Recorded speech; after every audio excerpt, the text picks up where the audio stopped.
Good evening and welcome to Scotland at 7 here on Broadcasting Scotland. My name's Kenny McBride and joining me tonight from the SNP Socialist Group is Chris McCusker. How are you tonight, Chris? I'm absolutely tickety-boo, thank you. And just very quickly before we get started on the news, you were at the SNP conference last weekend. We did speak to you off camera a couple of times, but not on camera. So just very quickly, can you tell us what you were up to at conference? I was wearing one of my other hats. I was running the SNP Friends of Palestine stall.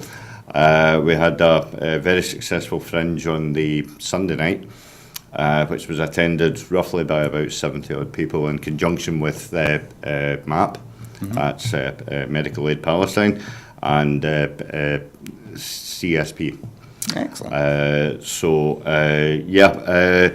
Spoke to a wide-ranging group of MPs and MSPs with regarding the ongoing situation in Palestine and just trying to keep it on the agenda and raise awareness of the injustices that are being suffered by the people there.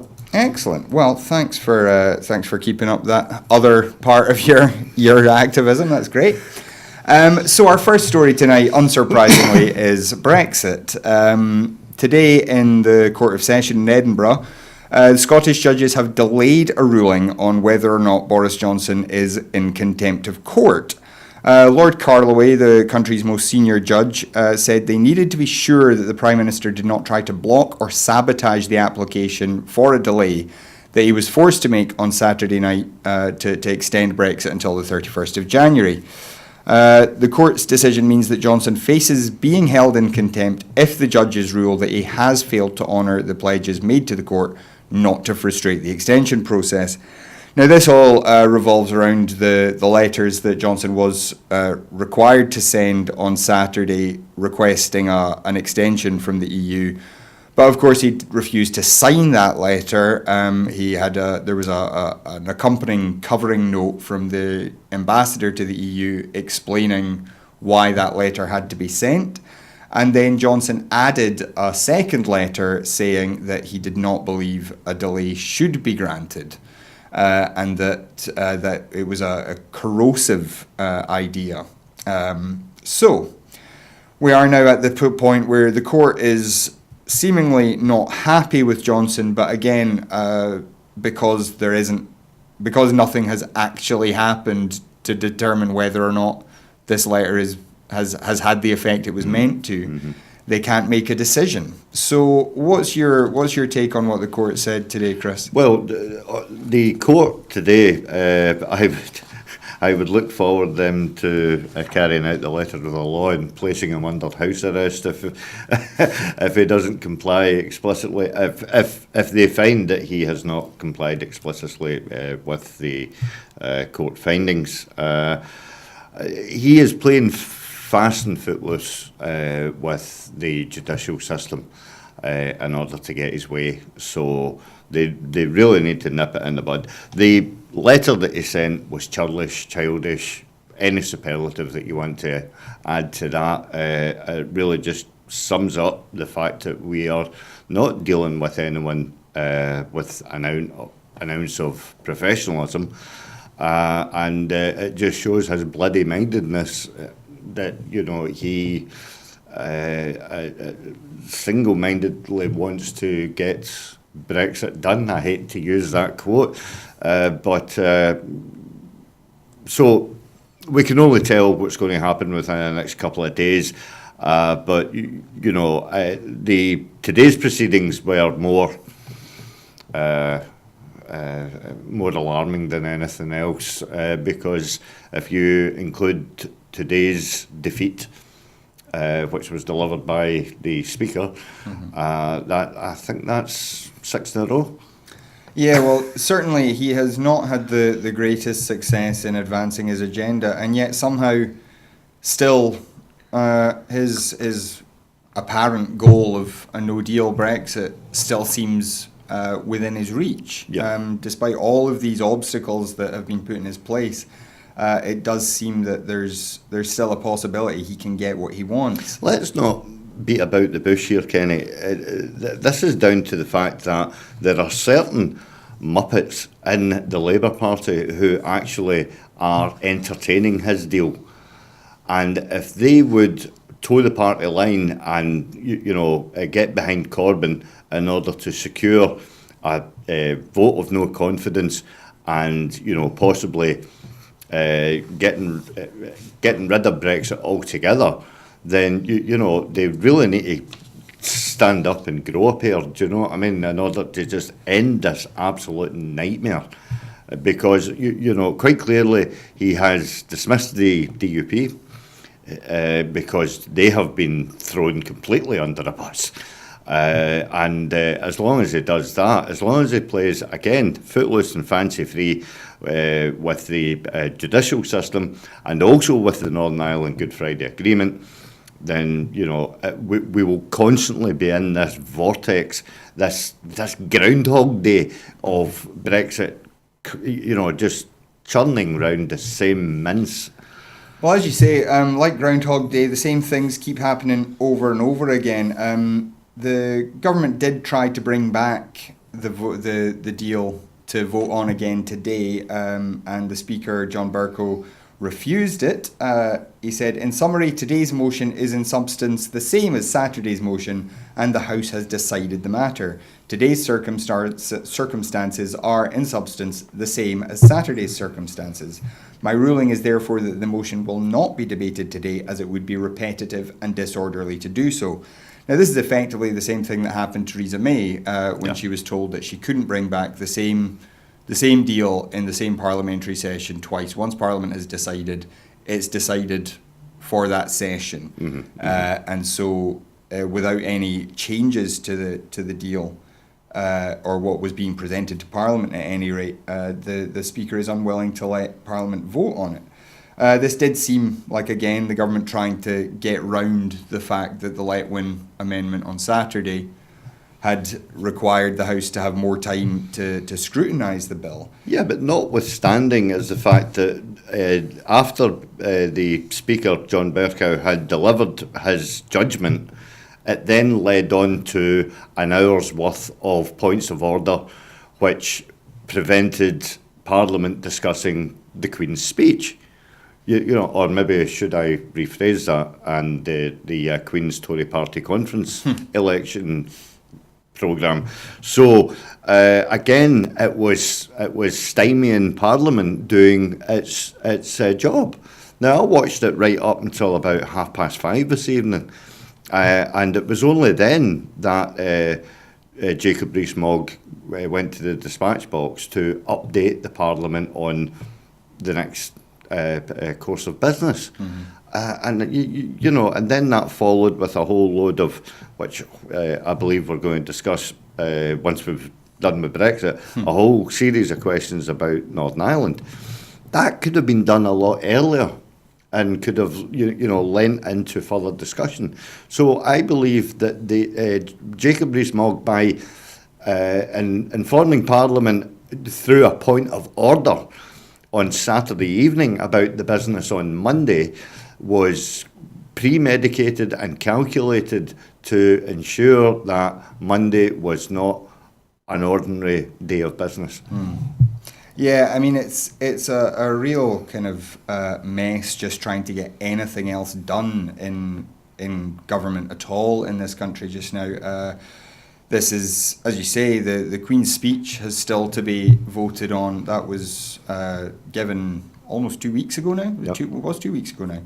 And there has still been very little debate on it and no vote.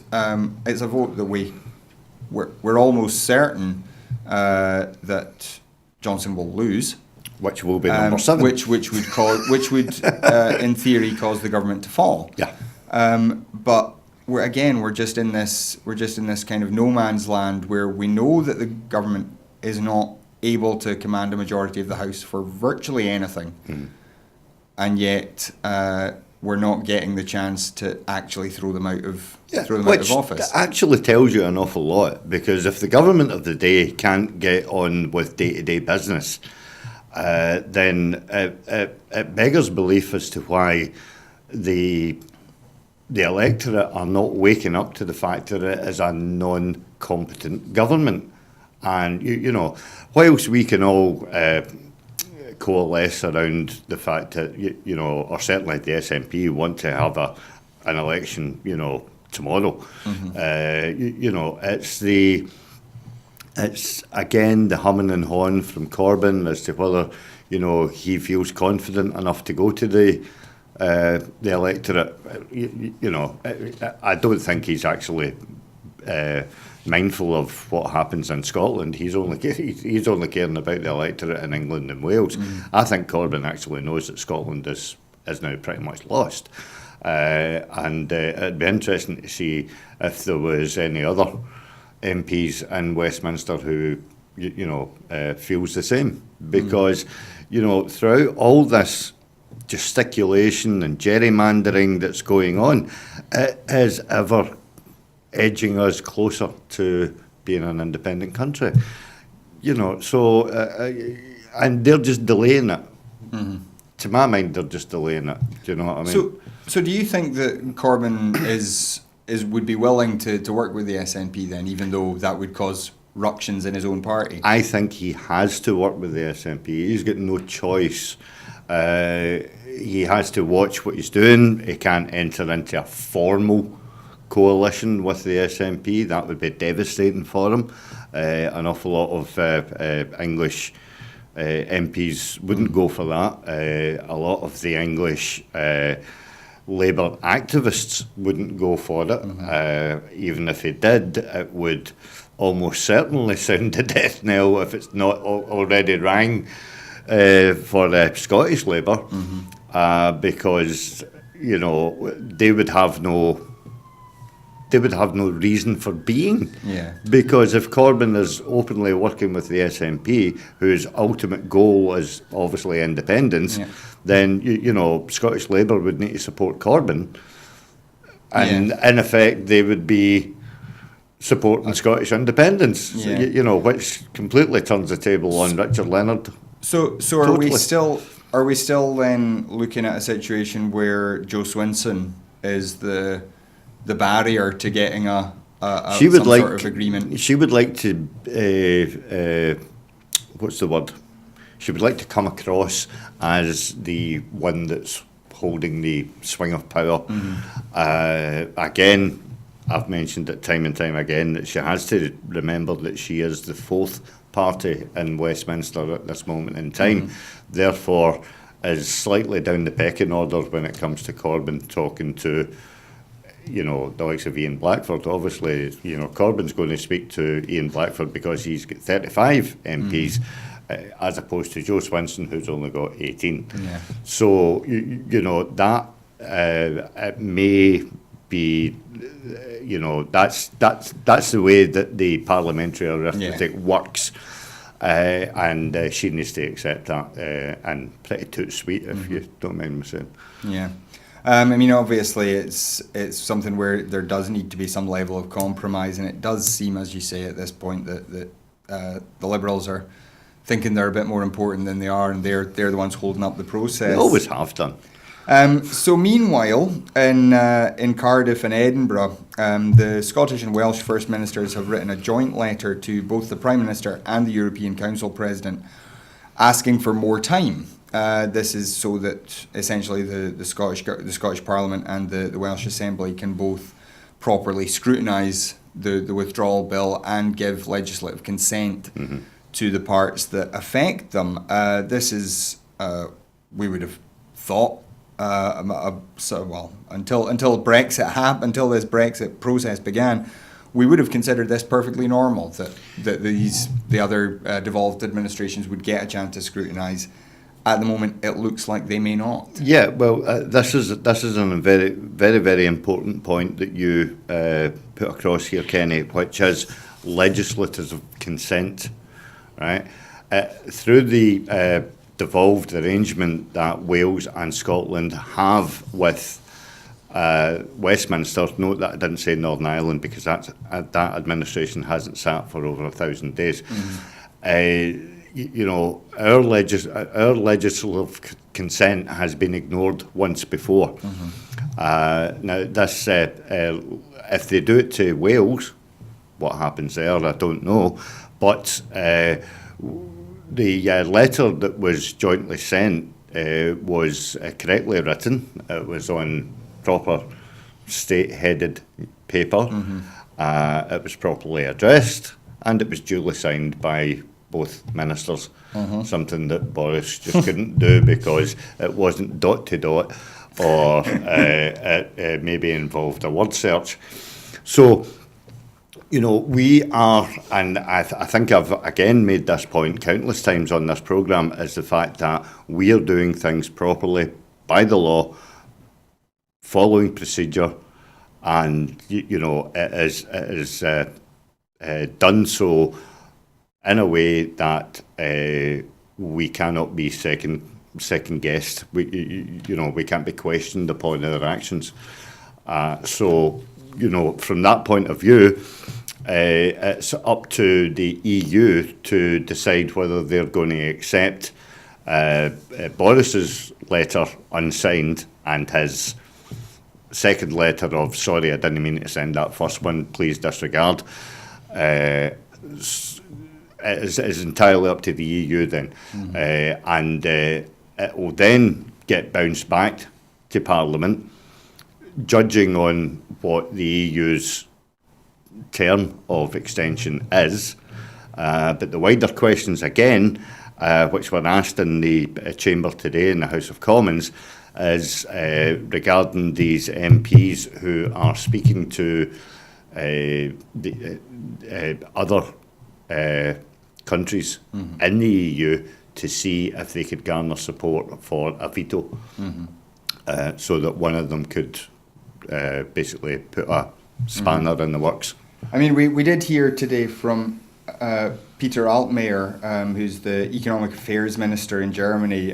He did say that it went without saying that a further delay would be granted, as far as he was concerned anyway, that regardless of how the letter was delivered, as far as he was concerned, it would be virtually automatic that that would be offered. Ian Blackford made the point of the fact that the letter sent by the First Minister and the First Minister of Wales, was to the adults in the room, and he was referring to the 27 member states of the European Union. So the ball is firmly in their court for them to make a judgment and ask the other member states, do you or what length of extension would you deem credible? And as I say, that may be 3 months. It may be, there is talk about sort of like January, the end of January and stuff like that, which would give all the UK parties plenty of time to have a general election. And by that time, hopefully, then there's a change in government where the whole thing could be rerun again. If Jeremy Corbyn lives up to his party manifesto, which profusely says that he would respect the will of the people, but more importantly, how would that then play out for the SNP? Hoping the fact that we might get north of again 56, 57 seats. Will the 13 poodles be rounded up and ran out of town? Will they be, claimed by Cruella de Vil? And will we actually see the demise of Scottish Labour? Because someone pointed out to me that Ian Murray, although he's sort of like seen as a sort of like a safe seat, his constituency-wise, people are not too chuffed with him at this moment in time.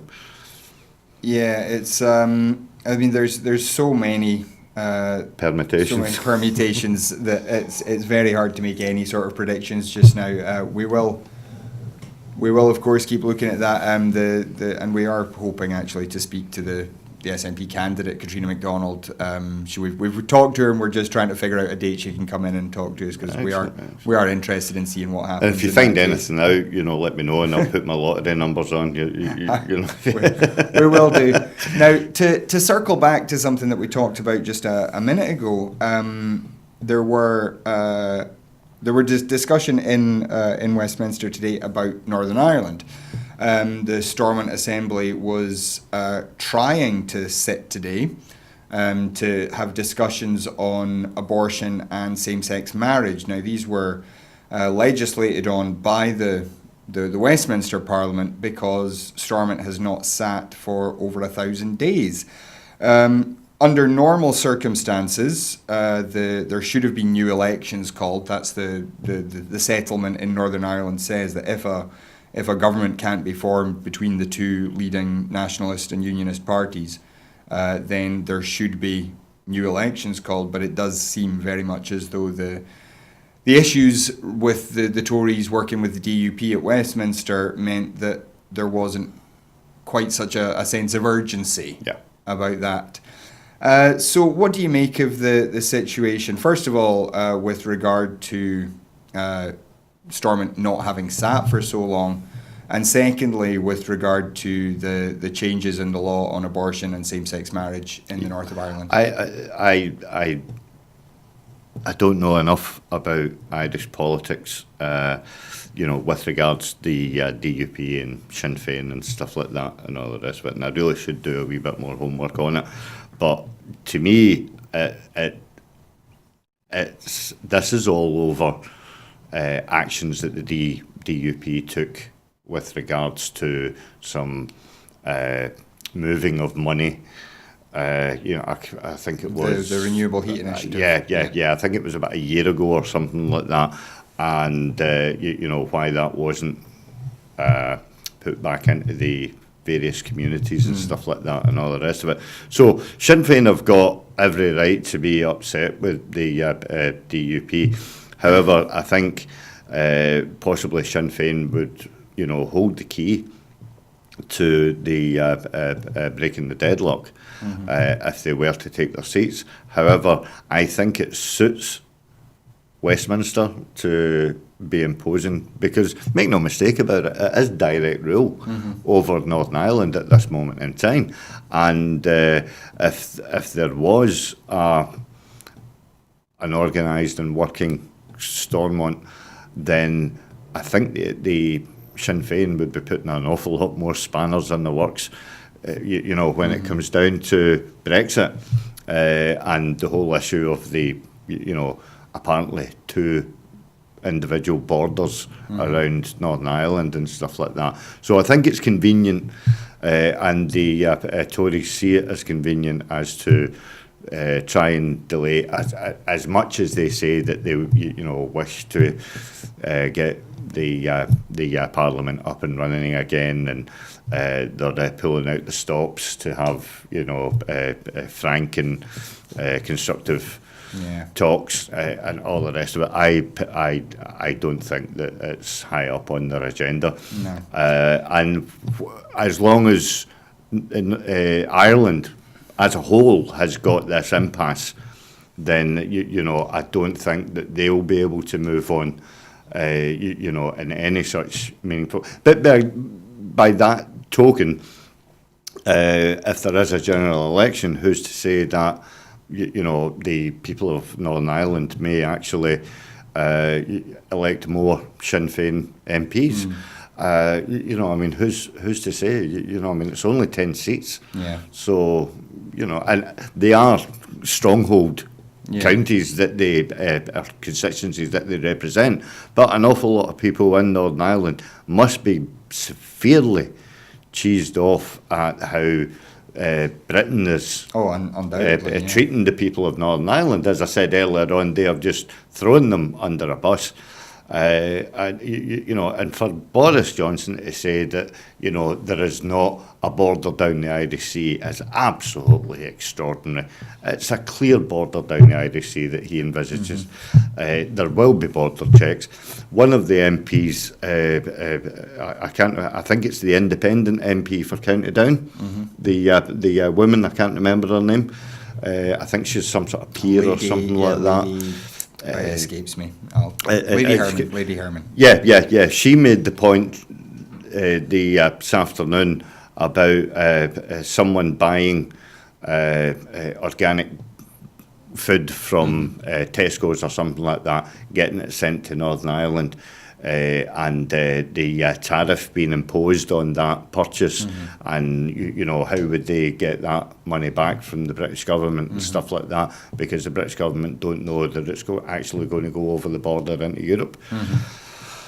Do you know what I mean? It's really, you know, it's not just as simple as what people think. No. The more you read into it, the more you delve into it, Northern Ireland has got just the same amount of problems as what Scotland has with regards how they're being treated. You know, I mean, I think Ian Blackford again made the point of the fact that, you know, Scotland would be quite happy with the arrangement that was laid out by the Tories, given to Northern Ireland, and, you know, we could then go on. You know, and 4 years down the line, you know, we would happily take a vote to remain in Europe and stuff like that, and try and enhance the deal that was, you know, set out for us. So, I mean, if the DUP have got any control, you know, if they don't want this deal, then, you know, why not just give it to the nationalist sectarian community? I'll quote Michael Gove there. You know, and sort of like shut us up for 10 minutes. Do you know what I mean? It won't make us any more complacent. We'll still want full independence away from Westminster, you know, but it would be a stopgap. Now, with regard to this this legislation that was passed to decriminalise abortion and same-sex marriage in the north of Ireland, how do you feel about that? Given that it's these are devolved matters that Stormont should have authority over. How do you feel about Westminster kind of overruling the devolution settlement for the North of Ireland there? Well, personally, I don't think that they should have. I think they should have shelved it until some sort of possibility of Stormont being up and running again, and then it can take care of its own issues. However, being realistic, as I pointed out, that it suits the UK government to not have Stormont up and running. The wider issues is the fact that, you know, because I know that you're going to ask me, how do you feel about the SNP voting on it? Personally, I would have liked the SNP to have abstained on that. However, there was a human rights issue to this, you know, and I think that had the SNP not taken a stance on it, then wider questions would have been asked throughout Europe as to, you know, Scotland's commitment towards, you know, human rights all over the world. Yeah, it's a politically a difficult one, but I think that the big issue really is the lack of new elections. That's something that should have happened years ago and hasn't. Correct. So again, we'll keep an eye on it. The Northern Ireland Assembly, as we said, didn't sit today. We believe there may be further attempts, but we will just have to wait and see. Now, going across the Atlantic, we heard over the weekend that Mitt Romney, a former Republican nominee for president, ran against Barack Obama, has said that he might be willing to vote for Trump's impeachment in the Senate. Now, he is, of course, a Republican senator. It would take, I think, about 20 Republican senators to switch in order to make impeachment possible. So it is still very much a long shot, but Romney is a well-respected figure in the Republican Party, and he has said, sorry if I can just find the quote. Yeah, he said, "I do think people will view this as an inflection point in American history." And he said that, for example, Trump's international efforts to find bad news about Joe Biden were wrong and appalling. And on the Senate floor, actually, just very recently, he said that the US abandonment of Kurds in northern Syria would go down as a blood stain in the annals of American history. So certainly he's come out very strongly against much of what Trump has done. What kind of difference do you think this might make? Well, it will definitely keep it front and centre of American politics. But clearly there is no date attached to any sort of like pending impeachment, and as long as there's not a date attached to any impending impeachment, I think that Trump will just dismiss it out of hand. But when is the time that Trump will actually just rather than grandstanding around Europe and the Western world, when will he actually think that the tide is turning against him? At this moment in time, I read last week that his poll rating is actually steadying. I think it was something about 8% or something like that. So it's not flatlining. Well, it is flatlining, but it's not bottoming out. So I think as long as it's not affecting his popularity ratings, then he will just dismiss it out of hand and stuff like that. But fair play to Mitt Romney for again coming out in favour of it. But again, it just shows you how dysfunctional politics is in the world. Not just in the UK. We think that we've got things bad here, but in the US, they're just as equally skewed. I mean, we saw Trump today tweeting about the phony emoluments clause, which is a clause in the Constitution designed to prevent the president from personally enriching himself. Yeah, this was in regard to the plan he had to hold the G7 conference at one of his own resorts. Which and I mean, I don't even know what you do with that. A guy who has persistently, there are numerous apparent breaches of the emoluments clause on his record already. Yeah. And now he's claiming that it's a phony clause just because he thinks he might get impeached regarding it. It's genuinely a phenomenal thing to watch. It's just a tragedy that it affects all of us quite so badly. Uncomfortable as it is to have Donald Trump on our shores, having the G7 either in Ayrshire or in Aberdeenshire would obviously put Scotland on the world stage, at least for a couple of days.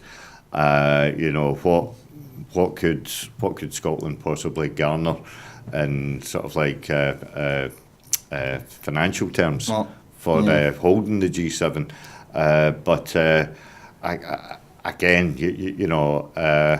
I think you would probably need to ask Janie Godley if she would possibly turn up with her lovely I was just going to say, I think it'd be a great day out for Janie Godley regardless.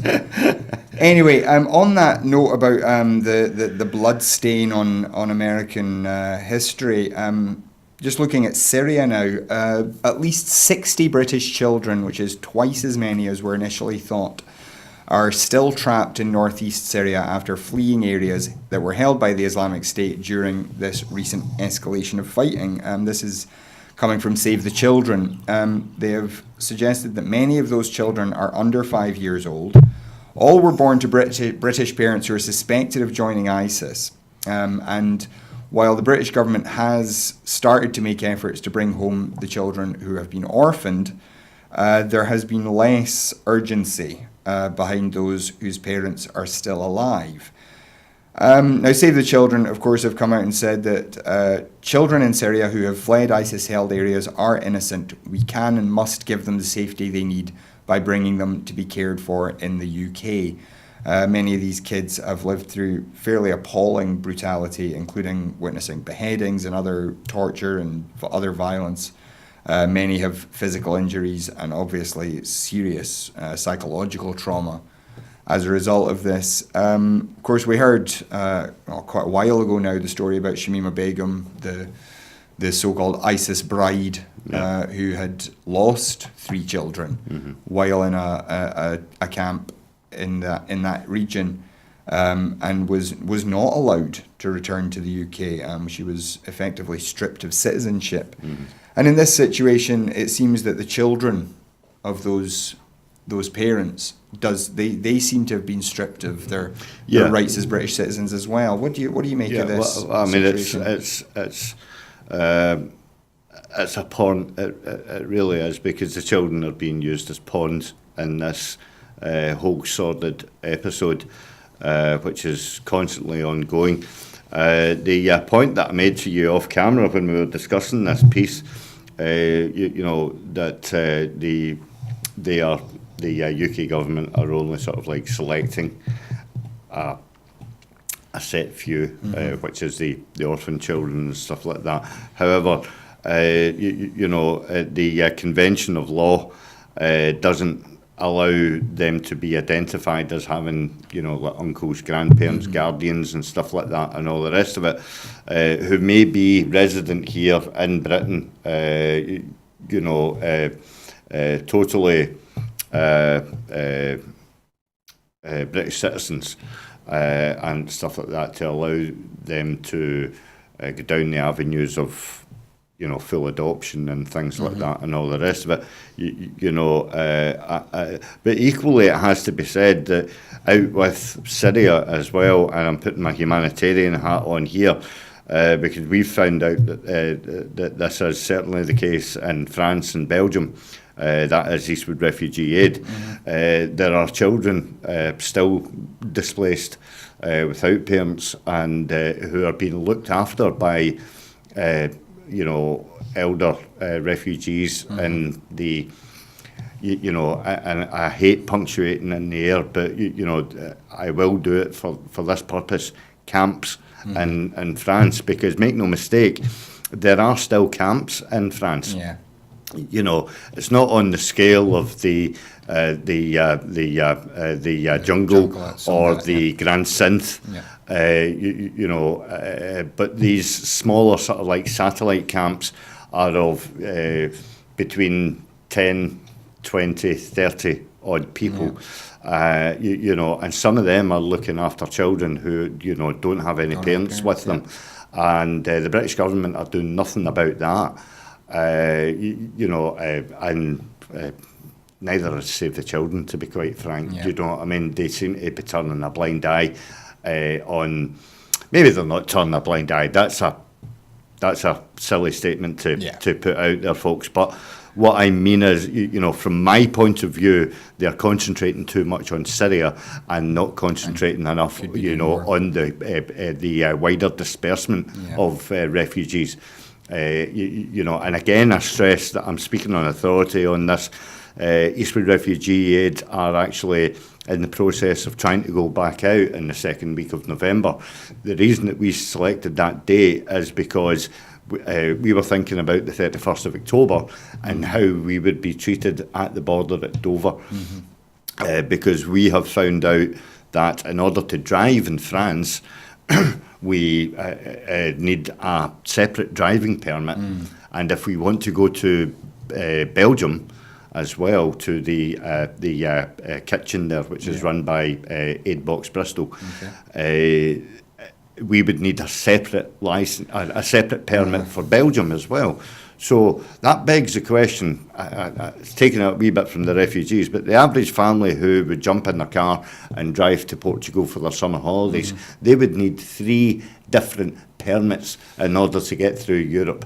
This is what Brexit is doing, and people just do not think about this, the wider implications, and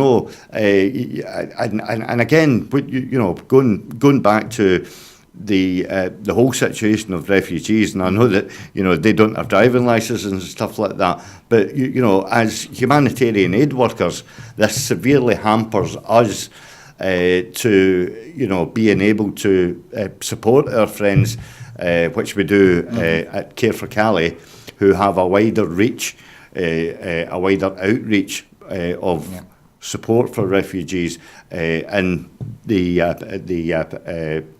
immediate area of Calais, Dunkirk, and all the way through to Paris as well. Mm-hmm. Well, moving on from that, as you say, we do hope that these kids especially are able to come back. They are still British citizens. They do still have all the rights that they have as citizens, and they should be brought home.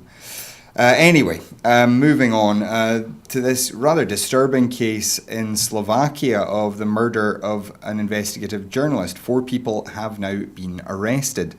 This was the murder of a journalist called Jan Kuciak, who was a well-known investigative journalist, mostly investigating tax fraud amongst businessmen, often with high-level connections to senior politicians. The murder itself and the protests that followed brought down the Prime Minister, Robert Fico. But Marian, please, I do apologise to any Slovakians watching about my terrible pronunciation, but Marian Kočner and 2 alleged accomplices, this Marian Kočner, is an entrepreneur. 2 alleged accomplices have pleaded not guilty to the murder of the journalist and his fiancée, Martina Kušnírová. The fourth suspect has confessed to the shooting, but the investigators had always said that this was a coordinated killing that had been ordered by other groups or other figures. So this is not the first time we've heard of a journalist in Europe being killed. We heard of that terrible case in Malta recently. Yeah. We of course heard the awful case of the Saudi journalist in Turkey being murdered. We are now seeing people coming to be tried for these cases. But what does it say about the world that we're seeing these journalists being murdered, and often by high level, or at least with the potentially tacit acknowledgement and from really senior politicians? Yeah, but it seems to be, from reading about it, and I haven't done an awful lot of reading about this piece, and more or less not about Slovakian politics. And I think I need to congratulate you on your pronunciation. That I wouldn't have. You don't know I got any of it right, do you? No, but it sounded good. So I don't think anyone would pick you up. But what I'm trying to say is that it shows a level of influence from the people in corporate places who wish to see things buried and stay buried, and it's a testament to investigative journalists who will actually get a story and run with it in order to highlight corruption, and it's sad that it's such passion has been rewarded with a journalist's life, because if you were to if this was replicated in Scotland or even England, Britain as a whole, where you're actually seeing journalists taken out of the equation, shall I say, because they are just about to lift the lid on something. In saying that, we have seen it in the past, although it's never been never been questioned because it's all been hushed up. I'm thinking obviously about Suzanne Dando. Jill Dando, sorry. Apologies to Sam Torrance if he's watching. And obviously more closer to home, Willie McRae. Willie McRae was going to lift the lid on the whole Cyril Smith thing, with regarding the whole paedophilia thing that goes on in the dark corridors of Westminster. So it has been brushed under the carpet in British politics when journalists have got too close to something, and it's sad, but it seems to be more violent in European countries. It seems to be more direct, and it shows that the corporate right, are more likely to swiftly act if they think that their whole empire is going to come crashing down, around their ears. So, it's a very, very worrying thing. And I'm sure, we would just dearly wish that, it doesn't happen in the British shores.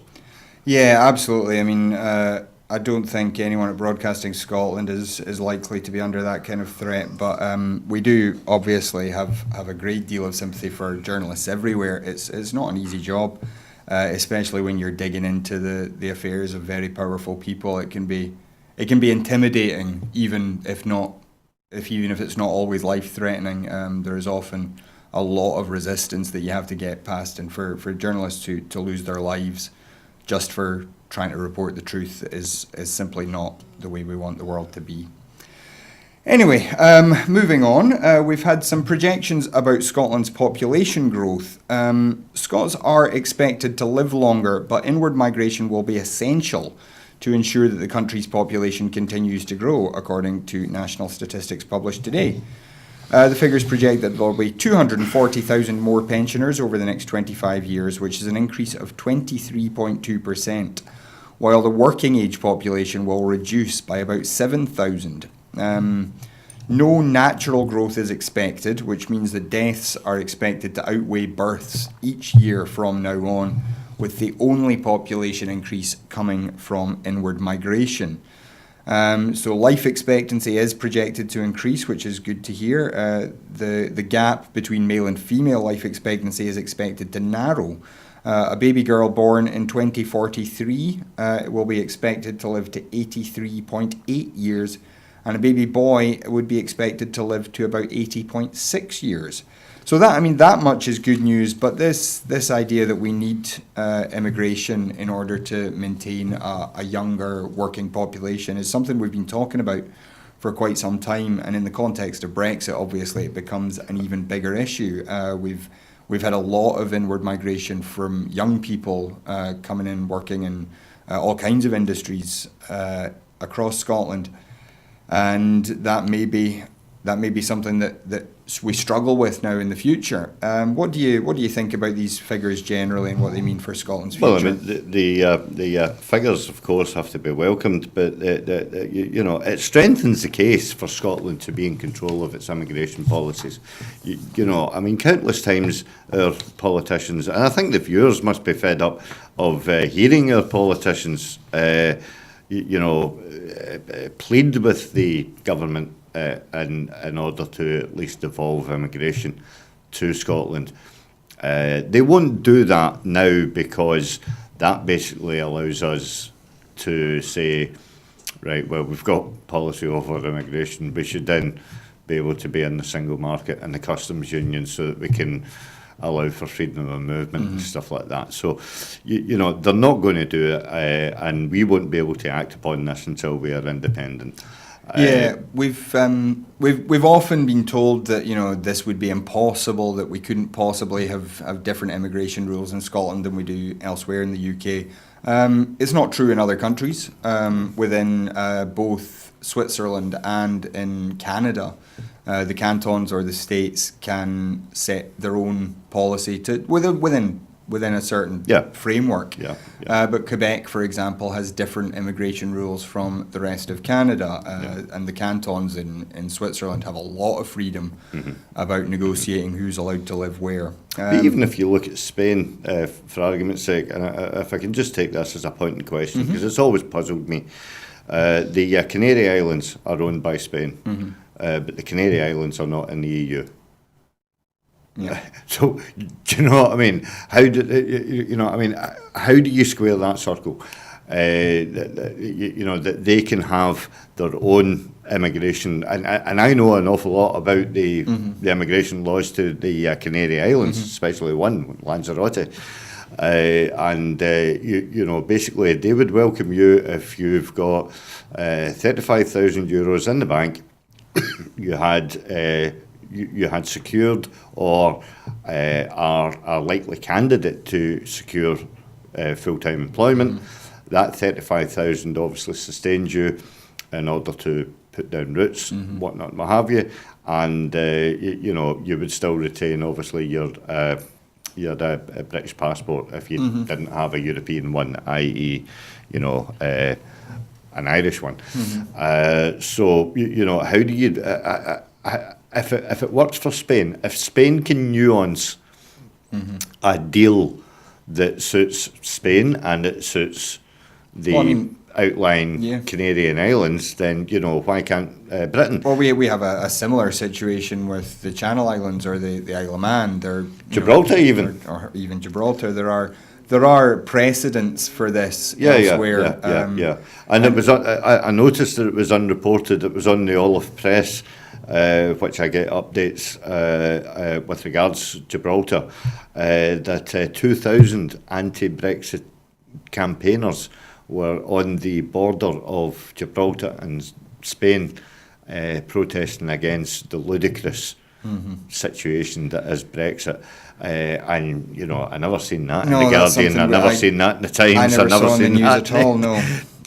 You know, so, you know, and again, they're not being as heavily impacted as we are. And the whole question of, as you rightly point out, the likes of Guernsey and stuff like that, and the likes of Gibraltar, it's not been highlighted in the mainstream media within the British Isles because it's convenient not to highlight their own specific situations, you know. So, you know. So again, I mean, as so often happens, we end that discussion by thinking, well, the obvious solution's independence, isn't it? Now, just very quickly, this is just a quick news item. We can't really go into a great deal of depth about this, but a court date has been set in the case against former First Minister Alex Salmond. He faces charges including attempted rape and sexual assault. A preliminary hearing will go ahead at the High Court in Edinburgh on the 21st of November before a full trial, which is expected to take place early next year. So these are 2 charges of attempted rape, 9 of sexual assault, 2 of indecent assault. Alex Salmond does strongly deny all of the allegations, and that case will, as I say, be heard, or the preliminary hearing will be on the 21st of November at the High Court in Edinburgh. As I say, we can't really discuss too much about an ongoing case like that, but we figured you would want to know. And just finally today, a minister who founded a mental health support service following the death of Frightened Rabbit singer Scott Hutchison has become the new moderator of the General Assembly of the Church of Scotland. This is the Reverend Dr. Martin Fair from Arbroath, who said that he felt so devastated after Scott Hutchison tragically took his own life in May of last year, that he said he felt he had to do something and set up 3 social action projects in Angus. And he said that he'll make mental health issues a priority when he takes up his new position next May. He said, "Suicide is a horrendous endemic problem, and we decided as a church that we had to do something. I have buried too many people who have taken their own lives over the years because they felt alone and helpless in the darkness, which many think is their only friend. I'm a big fan of Frightened Rabbit and was absolutely devastated by Scott's death. When his body was found, something snapped within me, and I decided that I could not go on merely saying, 'Isn't it terrible?' every time somebody took their own life." So, what do you make of this move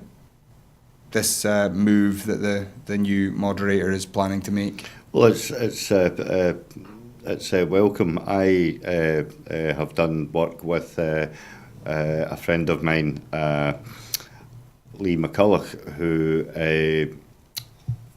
actually ran the charity Walk a Mile in My Shoes, which is a mental health organisation that raises awareness of the indicators of mental health, such as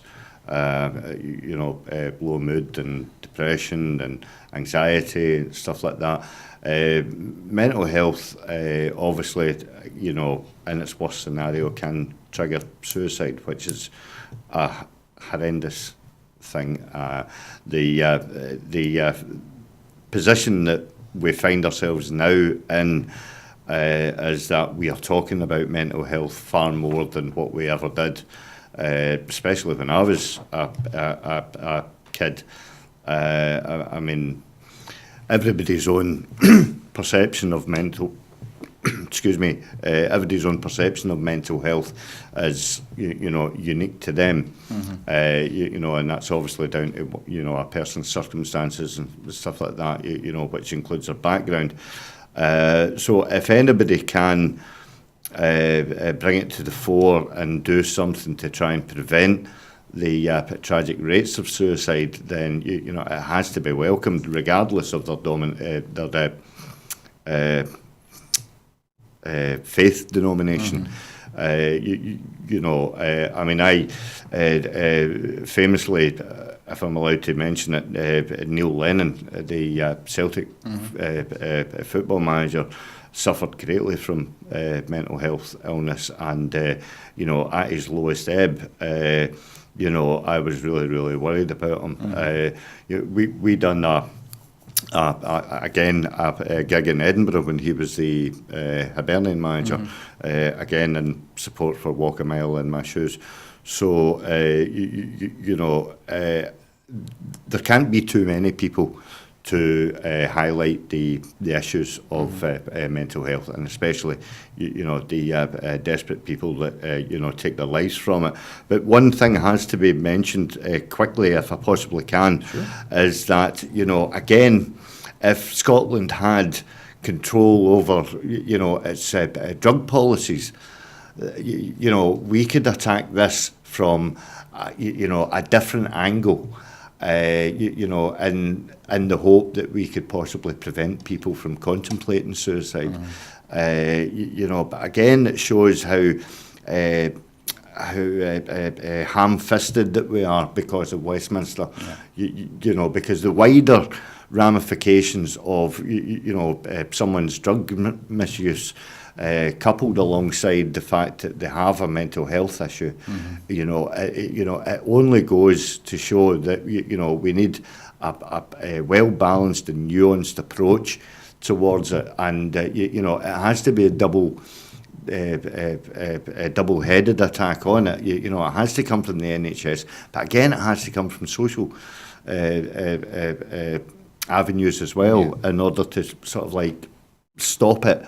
Absolutely. Well, maybe not stop it. That's a silly thing to say, but at least reach out and try and help people that are crying out for help. Absolutely. And speaking as someone who has attempted suicide in the past and who thankfully failed, and who has had suicidal thoughts many times, if you are feeling that way, then do please reach out to somebody. There is always somebody who will listen to you, whether it's the Samaritans, there are people you've not talked to in years that I guarantee if you called them and said, I need to talk, they'll be there for you. So please, if you are in that state of mind, do reach out, because there is always help available from somewhere. And hopefully the Church Scotland, with this new Reverend Dr. Fair, will help to make more and more avenues available to help people.